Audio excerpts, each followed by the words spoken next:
อลำดังนิทานดีนากาวีเดอสันเยี่ยมอย่ามาไว้ทาน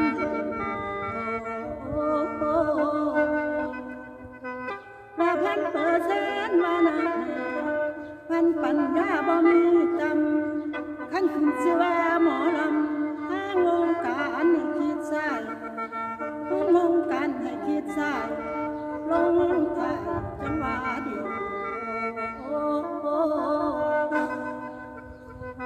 นี่ละเด้อพี่น้องพ่อและแม่ที่มาฟัง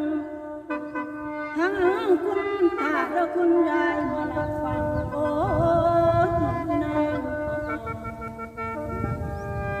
น้องเตรียมของที่มีไว้เป็นสนใจย้ำ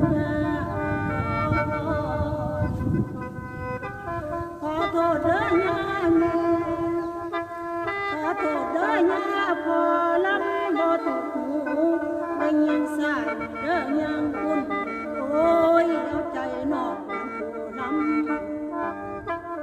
แล้วเด้อพอคิดไปมาแล้วสอบสั่นหมอลำหมวกมันโจ